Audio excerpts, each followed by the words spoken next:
అన్నదాత సుఖీభవ రెండో విడత డబ్బులు మీ అకౌంట్లో పడినాయా? పడినాయండి.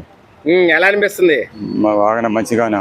అంటే మొదటి విడత పడింది కదా, అప్పుడు కూడా డబ్బులు దేని ఉపయోగించారు? వ్యవసాయానికి అండి. వ్యవసాయం టైంలో వరి కోతలు, ఈ పైర్లు, పత్తి పైర్లు ఇవన్నీ వస్తున్నాయి. ఆ టైంలో వస్తున్నాయి. ఆ టైంకి పత్తి పైరు వ్యవసాయానికి ఉపయోగపడుతున్నాయి. ఇప్పుడు రెండో విడత వేశారు, ఇంత త్వరగా వేస్తారని మీరు అనుకున్నారా?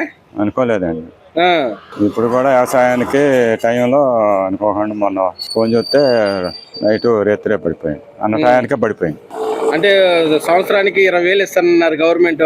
రెండు విడతలు వేశారు, ఇంకా రావాల్సింది 6,000. ఇప్పుడు ఈ గవర్నమెంట్ ఇలా చేస్తానని మీరు అనుకున్నారు రైతులకి? నేను అనుకోలేదండి. ఇప్పుడు గవర్నమెంట్ లో బాగానే ఉంది. గత గవర్నమెంట్ లో అసలు రైతుల పరిస్థితి మీకు ఎలా ఉంది? నా వరకు అయితే పడలేదండి. ఒక్కసారి కూడా తిరిగాను ఈ సేవ కోసం, రైతు భరోసా మామూలుగా వాటి కోసం తిరిగినా కానీ అక్కడికి వెళ్ళు మండల ఆఫీస్కి వెళ్ళి తిరిగారు. ఈ లోపల 5 సంవత్సరాలు గడిచిపోయింది. ఇక అట్టాగా అయిపోయింది. ఈ చంద్రబాబు గారు వచ్చాక అన్న టయానికి కరెక్ట్గా అన్న టయానికి పట్టుకోవాలి.